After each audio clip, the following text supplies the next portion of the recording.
저는 전후 세대라서 전쟁을 경험해 보지 않았지만 아마 우리 성도님들 가운데는 전쟁을 직접 겪어보신 분들이 계실 거라고 생각을 합니다.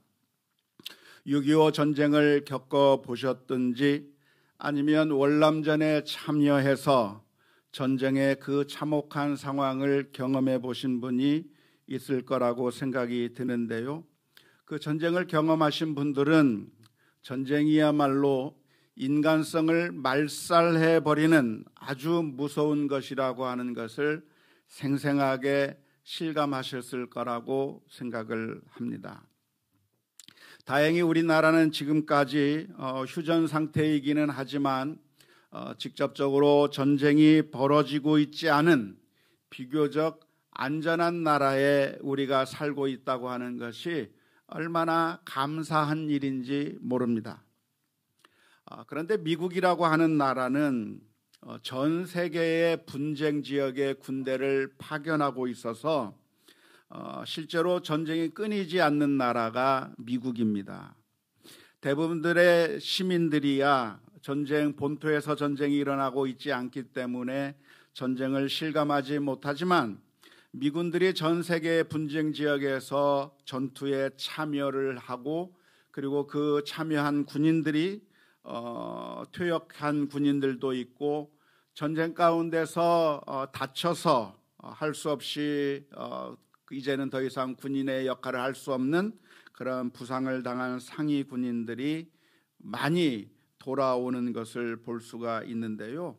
그 군인들은 그 전쟁의 트라우마 때문에 전쟁이 끝난 전쟁의 현장에서부터 나온 지금도 상위 군인들은 그 상처 때문에 엄청나게 힘든 삶을 살고 있지만 그런 상처를 당하지 않은 사람이라고 할지라도 그 자기 옆에서 동료가 죽어가고 그 참혹한 상황을 보았던 그 트라우마 때문에 일상생활을 살아가는 것이 정말 힘들고 어려울 정도로 그렇게 그 전쟁의 후유증이라고 하는 것이 너무나도 큰 모습을 볼 수가 있습니다. 종종 그런 그 퇴역 군인들, 상위 군인들의 트라우마의 이야기들이 영화를 통해서 종종 표현되고 있기는 하는데요. 아무튼 이 전쟁이라고 하는 것은 국가적인 차원에서 본다고 하면 승자도 있고 패자도 있을 수 있겠지만 그리고 그 전쟁에 참여한 사람들 가운데 몇몇 사람들은 그 승리의 기쁨에 동참할 수도 있겠지만 이겨도 엄청난 고통을 받을 수밖에 없고 전쟁의 트라우마와 후유증과 공포가 너무나도 크다고 하는 것을 잘 알 수가 있습니다. 따라서 우리 전쟁과 평화 가운데 우리가 선택해야 된다고 하면 무엇을 선택해야 할까요? 평화를 선택해야 되는 것이죠. 전쟁이라고 하는 것은 이겨도 이긴 게 아닌 게 전쟁이 것일 수밖에 없거든요. 따라서 전쟁과 평화 가운데서 선택해야 할 것이 있다고 한다면 당연히 평화일 거라고 생각을 합니다. 할 수만 있다고 한다면 싸우지 않고 해결하는 것이 가장 현명한 일이 될 것입니다. 손자병법에 나오는 말이라고 하는데요. 이런 말이 있습니다. 백전백승 비선지선야 부전이 구린지병 선지선자야. 무슨 말이냐면 100번 싸워서 100번 이기는 게 선지선, 최선이 아니다. 무엇이 최선이나 싸우지 않고 굴복시키는 그런 군인이 선지선자, 최선의 사람이다라고 그렇게 손자병법에서 말하고 있는데 정말 맞는 말이 아닐까 싶습니다. 화평의 방법, 평화의 방법을 찾는 것이 가장 좋은 길이라고 하는 것은 누구나 다 인정할 수밖에 없는 것이겠습니다. 하지만 그게 잘 안 되는 것이죠. 그게 잘 안 되는 것이죠. 우리는 평화를 원한다고 해서 평화가 이루어지는 것이 아니라 상대방이 전쟁을 걸어오면 할 수 없이 전쟁을 해야 되는 거죠. 나 혼자 평화를 유지하고 싶다고, 내가 평화를 지키고 싶다고 해서 평화가 지켜지는 것이 아니라 상대방이 전쟁을 걸어오게 된다고 한다면 어쩔 수 없이 전쟁을 해야만 하는 것이고, 평화를 지키기 위해서 전쟁을 할 수밖에 없는 그런 불가피한 일들이 전 세계에서 지금도 여러 나라 가운데서 이루어지고 일어나고 있다고 할 수가 있겠습니다. 국가 사이에서만 전쟁이 있는 것이 아니라 개인의 삶 가운데서도 전쟁이 늘 끊이지 않고 일어나고 있습니다. 싸움과 다툼과 분쟁이 우리들의 삶 가운데서 늘 존재하고 있는데요, 안타깝게도 가장 사랑해야 하고 가장 아껴주어야 할 사람과 싸우고 다투고 분쟁이 일어납니다. 참 안타까운 일이죠. 가장 사랑해야 될 남편과 아내가 서로 싸우는 일들이 많이 발생하는데, 그 싸움이 도가 지나치게 되면 심한 경우에는 도무지 이제는 더 이상 같이 할 수 없고 더 이상 돌이킬 수 없는 그런 결과가 빚어지기도 합니다. 뿐만 아니라 부모와 자녀 사이에도 싸움이 일어납니다. 그 싸움이 언제부터 시작이 되나요? 어렸을 때부터. 엄마는 먹이려고 하는데 아이는 안 먹겠다고 버티고, 그래서 서로 싸우는 것에서부터 싸움이 시작되어서 계속해서 부모와 자녀 사이에 갈등과 다툼과 분쟁이 일어나게 되고, 그것 때문에 너무나도 힘든 가정들이 너무나도 많습니다. 심지어 사랑이 넘쳐나야 할 교회에서조차도 분쟁이 너무나도 자주 발생하고 있습니다. 도대체 싸움이 왜 생기는 것일까요? 왜 우리 가운데 다툼이, 분쟁이 일어나는 것일까요?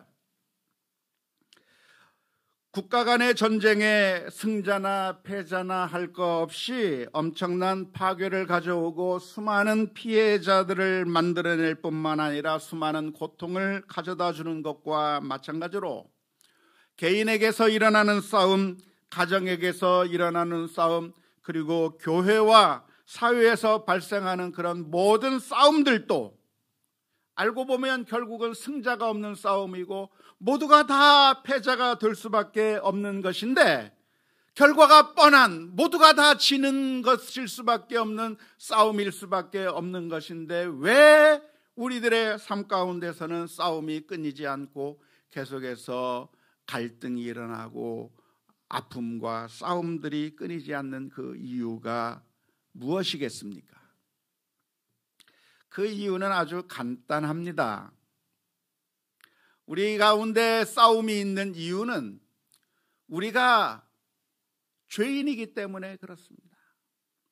우리는 사탄의 속임수에 속아 넘어가는 연약한 존재이기 때문에 그렇습니다. 우리가 완벽한 존재가 아니라 너무나도 나약한 존재이고 사탄의 유혹에 쉽게 넘어질 수밖에 없는 죄인들이기 때문에 사탄의 영에 사로잡혀서 사탄의 자녀가 되어 그래서 우리는 서로 싸우게 되는 것입니다. 크리스찬이라고 할지라도 적어도 싸우는 그 순간만큼은 우리는 사탄의 종노릇하고 있는 것이고 사탄의 자녀처럼 싸우게 되는 것입니다. 예수님께서는 발복의 말씀을 하시면서 일곱 번째 말씀으로 화평하게 하는 자는 복이 있나니 그들이 하나님의 아들이라 일컬음을 받을 것이미요 라고 말씀하셨는데요, 그렇게 말씀하신 이유가 분명하죠. 분쟁과 싸움을 일삼는 자는 누구겠습니까? 사탄의 자녀인 것입니다. 평화와 화평과 화목을 이루려고 하는 자, 추구하는 자는 누구이겠습니까? 하나님의 자녀라고 하는 사실을 우리가 분명하게 인식할 수 있기를 주님의 이름으로 축원합니다. 만일 내가 지금 평화를 추구하고 있고 화목을 얻으려고 하고 있고 화목을 이루려고 하는 마음이 있다고 한다면 내가 하나님의 자녀라고 하는 사실이 드러나는 것이고, 만일 내가 싸움을 걸려고 하고 다투려고 하고 분쟁하려고 하는 마음이 우리들의 마음 가운데 가득 들어 있다고 한다면 적어도 그 순간만큼은 우리가 사탄의 자녀처럼 행동하고 있다고 하는 사실을 우리가 분명하게 기억해야 할 것입니다. 안타까운 것은 우리는 싸움을 걸면서 우리는 어떻게 생각하냐면, 내가 사탄의 종이 되어서, 내가 사탄에게 내 영혼이 사로잡혀서, 내가 사탄의 자녀가 되어서 나는 이렇게 싸우고 있구나라고 생각하는 사람이 단 한 사람도 없다고 하는 것이에요. 우리는 싸우면서 어떻게 생각하냐면, 우리는 전쟁을 하면서 생각하기를 우리는 내가 사탄의 종이 되었다고 생각하지 않고 나는 하나님을 위해서, 정의를 위해서 싸운다고 생각하게 되는 것입니다. 이 세상에 그 누구도 싸우면서 죄책감에 휩싸이는 사람은 없습니다. 내가 지금 화를 내는 이유, 내가 지금 싸우는 이유는 정당한 이유가 있기 때문에 싸우는 것이고 의로운 분노를 하는 것이지, 나는 지금 나쁜 일을 하고 있다고 생각하는 사람은 단 한 사람도 없습니다. 사탄은 우리를 어떻게 속이냐면, 우리가 분노하는 것, 우리가 지금 싸우는 것이 정당한 것이다, 이것은 의로운 분노이다, 너는 분노해야 될, 싸워야 될 정당한 이유가 있다고 우리들을 믿게 만드는 겁니다. 내가 지금 저 사람과 싸우고 있는데, 내가 지금 싸움을 일으키고 있는데 내가 왜 싸움을 일으키고 있는가? 내가 지금 사탄의 종이 되어서 사탄에게 내 마음이 빼앗겨 버려서 이렇게 싸우고 있다고 생각하게 하지 않고, 나는 지금 정의의 사도로, 나는 정의를 위해서, 나는 옳은 것을 위해서 싸우고 있다고 착각하게 만든다고 하는 것입니다. 그래서 우리는 심각하게 다시 생각해 보아야 하는 겁니다. 내가 지금 분노하고 있고 싸우려고 하고 있고 다투고 전쟁을 일으키고 있는데, 과연 이렇게 전쟁을 일으키는 것이 과연 정의로운 일인가? 과연 이것이 하나님께서 원하시는 것인가? 라고 질문을 던져 보아야 하는데요, 우리는 흔히 생각하기를 내가 이렇게 싸우는 이유는 정의를 위해서 싸우는 것이고, 내가 정의롭다고 생각이 되면 그 순간부터는 그 어떤 폭력을 써도, 그 어떤 전쟁을 해도, 어떠한 폭력을 쓴다고 할지라도 그것은 정당한 것이라고 스스로를 정당화하게 되는 것입니다. 베드로의 경우를 한번 생각해 보았으면 좋겠는데요, 예수님께서 십자가에 못 박히시기 전날 밤 겟세마네 동산에서 기도하셨을 때 예수님을 체포하기 위해서 대제사장들과 장로들이 보낸 체포조가 출동했습니다. 아무런 죄가 없는 예수님을 체포하는 사람이 나쁜 사람입니까? 예수님이 나쁜 사람입니까? 아주 간단한 것이죠. 예수님은 죄가 없는 것인데 그 죄가 없는 예수님을 체포하는 자들이 악한 사람들인 겁니다. 아무 죄가 없는 예수님을 체포하려고 하는 저 군인들, 저 체포조들은 악한 일을 하는 것입니다. 그러니까 그 순간에 베드로의 판단은 아주 간단했습니다. 칼을 휘둘러서 싸우려고 한 것이죠. 아무 죄가 없는 예수님을 보호하는 것이야말로 정의로운 것이고 그것이 정당하다고 생각해서 칼을 휘둘리면서 함께 왔던 제사장의 사환의 귀를 잘라버렸습니다. 그 모습을 보신 예수님께서 하신 말씀이 무슨 말씀입니까? 마태복음 26장 52절의 말씀에 이에 예수께서 이르시되 내 칼을 도로 칼집에 꽂으라. 칼을 가지는 자는 다 칼로 망하느니라. 예수님의 말씀을 깊이 묵상해 볼 수 있기를 바랍니다. 여러분이 칼을 가지고 정의를 보호해야, 그래야 승리할 수 있습니다. 여러분들이 지금 항거하지 않으면 정의를 포기하게 될 겁니다. 그러니까 지금 무장하고 이겨내지 아니하면, 싸우지 아니하면 여러분들은 당하게 될 것입니다. 그렇게 말씀하신 것이 아니라 칼을 쓰는 자는 다 칼로 망하게 될 것이라고 주님께서 말씀해 주셨습니다. 칼을 쓰는 것은 하나님의 방법이 아닙니다. 전쟁을 하고 싸우고 다투는 것은 하나님께서 원하시는 방법이 아닌 것입니다. 이 점을 우리가 분명하게 기억해야 합니다. 우리가 싸우는 것은 어디에서부터 오는 것입니까? 우리는 싸우는 이유가 정의를 위해서 싸운다고 생각하고 우리는 옳은 것을 위해서 싸운다고 생각을 하지만 성경의 가르침은 분명하게 이야기하고 있습니다. 야고보서 4장 1절 말씀에 싸움이 어디에서부터 오는가? 정의감에서부터 오는 것인가? 야고보서 4장 1절에서는 이렇게 말씀하고 있습니다. 너희 중에 싸움이 어디로부터, 다툼이 어디로부터 나느냐? 너희 지체 중에서 싸우는 정욕으로부터 나는 것이 아니냐. 정의감에서부터 싸움이 출발하는 것이 아니라 사실은 우리들의 마음 가운데 있는 정욕에서부터 싸움이 시작된다고 하는 겁니다. 보통 우리가 싸움을 할 때는 정의로부터 시작하는 것이라고 포장을 하면서 싸웁니다.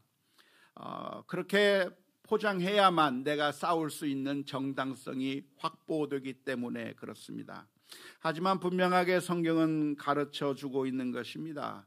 싸움이 정의에서부터 시작되는 것이 아니라 사실은 그것이 정욕으로부터, 이기심과 탐욕에서부터 출발하는 것이라고 분명하게 성경은 가르쳐 주고 있습니다. 우리가 아무리 정의감으로 우리들의 분노를 포장하고 정의로 우리들의 화나는 것을 포장한다고 할지라도 사실은 그것이 정의감에서부터 비롯된 것이 아니라 사실은 내 마음속에 있는 그 이기심, 탐욕, 정욕으로부터 우리의 분노가 나오는 것이고 싸움이 나오는 거라는 것을 분명하게 우리 자신이 스스로 인식해야 하는데요. 다른 사람들은 다 알아요. 저 사람이 지금 정의를 말하고 있고 저 사람이 화를 내면서 싸움을 드는 그 이유가 저 사람의 이기적인 욕심 때문에 저렇게 싸우고 있다고 하는 것을 다른 사람들은 다 파악하고 있는데 정작 자기 자신은 다른 사람들이 내가 정의를 위해서 싸우고 있다고 속고 있을 것이라고 스스로 속고 있는 것이죠. 하지만 다른 사람들은 분명하게 합니다. 저 사람이 지금 정의를 이야기하고 있고 옳은 것을 이야기하고 명분을, 좋은 것을 내세우고 있지만 사실은 그것은 명분뿐이고 그 마음속 깊은 곳에 탐욕스러운 마음이 숨어져 있고 악한 마음이 숨어져 있다고 하는 것을 모든 사람들이 다 알고 있기 때문에 아무도 동의해 주지 않는 것이죠. 하나님의 사람들이라고 한다면, 하나님의 자녀라고 한다면 그 어떠한 상황에서도 전쟁을 선택하는 것이 아니라 화평을 추구하는 것이 옳습니다. 우리가 싸워서 이기는 것은, 그래서 싸움을 통해서 승리를 쟁취하는 것은 이긴 것처럼 보이지만 사실은 이긴 것이 아닙니다. 그것은 진 것입니다. 사탄에게 진 것입니다. 형식적으로 겉으로 보이는 것은 내가 원하는 것을 얻었고, 그리고 내가 그 싸움에서 승자가 되었기 때문에 승리한 것처럼 보이지만, 영적인 관점에서 바라본다면 그 사람은 사탄에게 굴복해 버려서 결국 사탄의 노예가 되어버린, 사탄에게 져버린 것이라고 하는 사실을 우리가 분명하게 기억해야 할 것입니다. 성경의 가르침은 무엇입니까? 로마서 12장 20절에서부터 21절 말씀에 보면 이렇게 가르쳐주고 있습니다. 내 원수가 줄이거든 먹이고 목마르거든 마시게 하라. 그리함으로 내가 숯불을 그 머리에 쌓아 놓으리라. 악에게 지지 말고 선으로 악을 이기라. 싸워서 악을 물리치는 것은 이긴 것이 아니라 악에게 지는 것이니까, 그렇게 악에게 지지 말고 악과 더불어 싸워가지고 그래서 이기는 것처럼 보이는 것을 해서, 그래서 이긴 것처럼 보이는 그런 지는 싸움을 하지 말고, 그런 자들에게도 선을 행함으로써 선으로 악을 이기라고 성경에서는 교훈해 주고 있습니다. 지는 것처럼 보여도 그것이 진 것이 아니라 이긴 것이고, 손해를 본 것처럼 보이지만 그것이 손해를 본 것이 아니라 복된 것이라고 하는 영적인 관점을 우리 모두가 회복할 수 있기를 주님의 이름으로 축원합니다. 그것을 생생하게 보여준 것이 바로 십자가입니다. 예수님께서는 십자가에 못 박으려고 하는 그 사람들과 싸우지 않았습니다. 예수님을 십자가에 못 박기 위해서 부당하게 예수님을 잡아가고 그리고 재판하고 십자가에 못 박는 그 모든 사람들을 향해서 예수님께서는 자신이 가지고 있는 모든 힘과 권능을 사용해서 그 사람들과 싸워서 이긴 것이 아니라 마치 털 깎는 자 앞에서 잠잠한 양처럼 예수님께서는 입도 뻥끗하지 아니하시면서 그 고난의 십자가를 지셨습니다. 그게 복음이에요. 그게 다른 게 복음이 아니고 그게 하나님의 십자가의 복음이에요. 오늘날 엉터리 종교인들이 주장하는 것과는 상당히 다른 모습입니다. 오늘날 엉터리 종교인들은 뭐라고 이야기를 합니까? 패거리 논리에 사로잡혀서, 진영 논리에 사로잡혀서 우리의 권리를 보호하고 우리의 그 권리를 누리려고 한다면 여러분들이 가만히 있으면 안 됩니다. 지금 이 순간에 우리는 분연히 일어나서 싸워야 합니다. 싸우지 않고 가만히 있으면 앞으로는 설교도 하지 못하게 될 것이고, 앞으로 복음 전파하는 것도 어려워질 것이고, 그러니까 지금 투쟁해야 되는 것이고, 공무원들에게 가서 따지고 그들을 욕하고 짓눌러버려서, 그래서 우리가 그들을 장악하지 아니하면 우리는 결국 다 빼앗겨 버릴 거라고 우리들에게 전쟁을 부추기고 있습니다. 공무원들을 향해서 화염병을 던지면서 그들의 공무집행을 방해하고 우리들의 권리를 추구해야, 그래야 우리의 권리를 빼앗기지 않을 것이라고 가르쳐주고 있습니다. 하지만 예수님께서는 그렇게 하지 않으셨어요. 십자가의 길이 망하는 길처럼 보이고 손해보는 것처럼 보일지라도 주님께서 하신 말씀이 무엇이냐면 화평하게 하는 자가 복이 있나니 그들이 하나님의 아들이라 일컬음을 받을 것이라고 말씀해 주셨습니다. 그것이 바로 주님께서 가신 길입니다. 바리새인들이 예수님을 죽이려고 달려들 때 주님께서 바리새인들과 대결해서 싸우려고 하셨다고 한다면 충분히 싸워서 이길 수 있었을 겁니다. 죽은 자를 살리실 수 있는 분이시고 아픈 질병을 고치실 수 있었던 우리 주님, 그리고 파도를 잠잠케 하실 수 있었던 주님께서 바리새인들, 서기관들 물리치는 것 정도야 식은 죽 먹기 아니겠습니까? 하지만 마태복음 12장 14절에서부터 21절의 말씀을 보면 이렇게 기록하고 있습니다. 바리새인들이 나가서 어떻게 하여 예수를 죽일까 의논하거늘. 예수께서 싸운 것이 아니라 예수께서 하시고 거기를 떠나가시니 많은 사람이 따르는지라.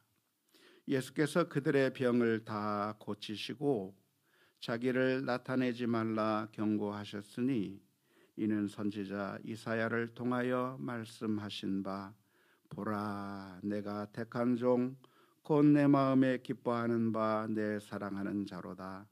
내가 내 영을 그에게 줄 터이니 그가 심판을 이방에 알게 하리라. 그는 다투지도 아니하며 들레지도 아니하리니. 들렌다고 하는 말이 무슨 말인가요? 한 번도 안 써는 한국말도 하는데 소리 지르지 않는다는 말을 그렇게 번역해놨습니다. 다투지도 않고 소리를 내지도 않고 아무도 길에서 그 소리를 듣지 못하리라. 상한 갈대를 꺾지 아니하시며 꺼져가는 심지를 끄지 아니하기를 심판하여 이길 때까지 하리니 또한 이방들이 그의 이름을 바라리라 함을 이루려 하심이니라.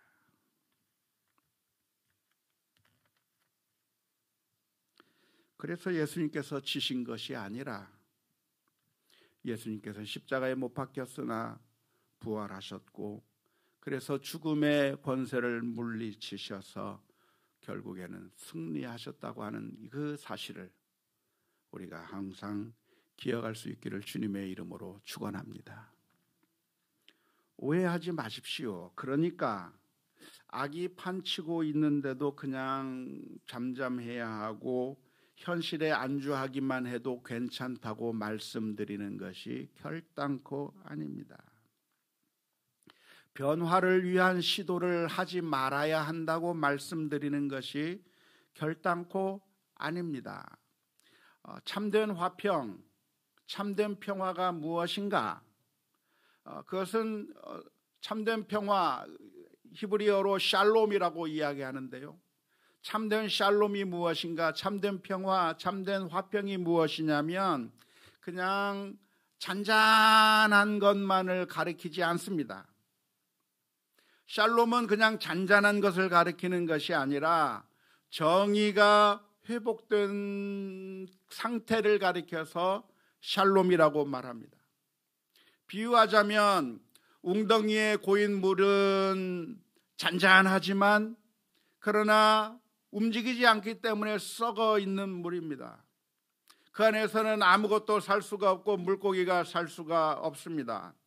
하지만 시내를 흐르는 그 물은 막 요동치면서 흐르기 때문에 잔잔하지 않은 것처럼 보이지만 거기에는 생명이 있고 거기에 물고기가 살 수 있는 것과 마찬가지로 성경에서 말하고 있는 샬롬이 무엇이냐면 그림을 그려서 설명하자고 한다면 성경에서 말하는 샬롬은 웅덩이에 고여있는 그런 잔잔한 물을 성경에서는 샬롬이라고 말하고 있지 않습니다. 성경에서 말하고 있는 샬롬은 무엇이냐면 물이 흐르는 그 시냇물처럼 잔잔한 것 같지 않지만, 그러나 요동쳐 흐르지만 거기에는 산소가 들어가 있고 생명이 살아있고 거기에 물고기도 살 수 있는 그런 숨쉬는 그런 물과 같은 것을 가리켜서 샬롬이라고 말하고 있는 것이기 때문에, 그러니까 오해하지 마십시오.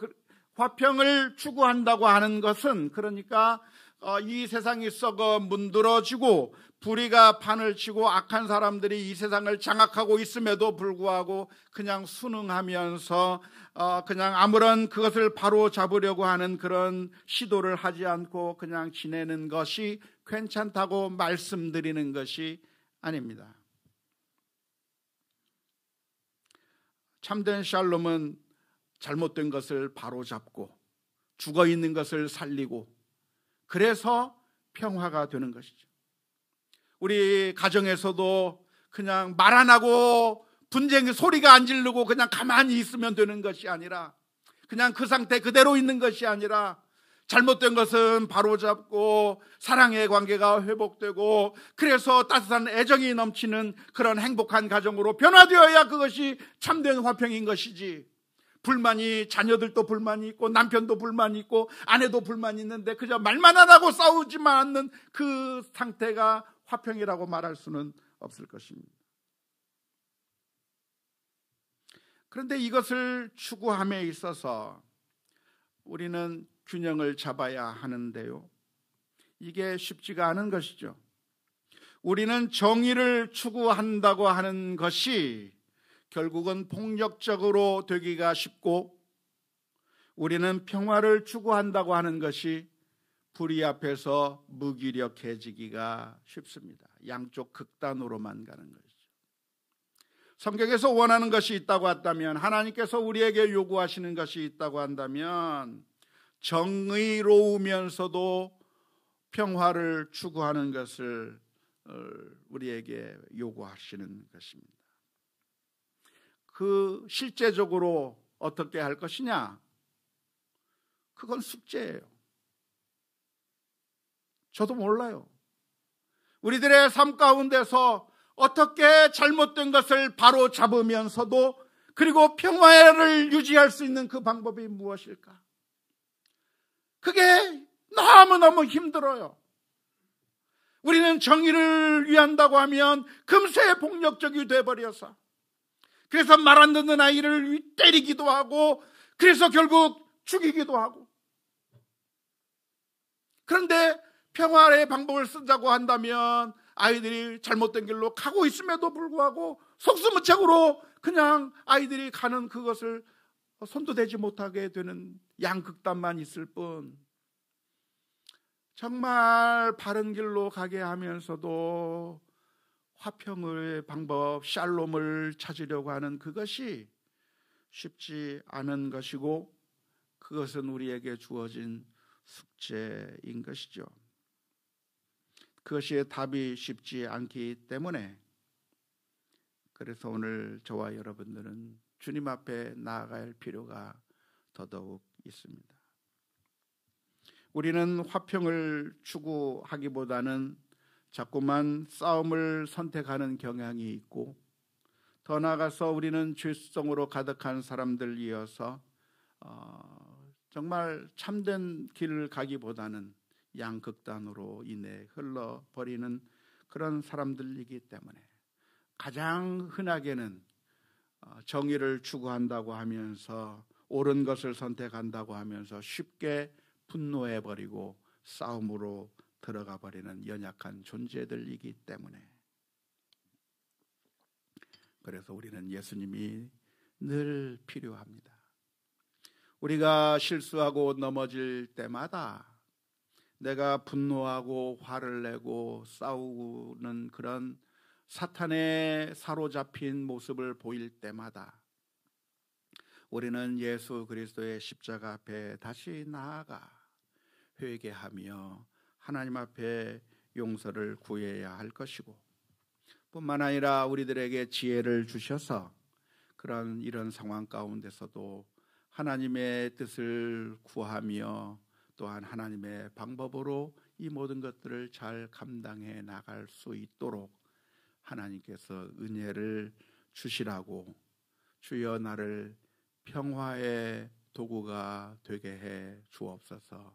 기도하며 나아가는 우리 모두가 다 되어야 될 줄로 믿습니다.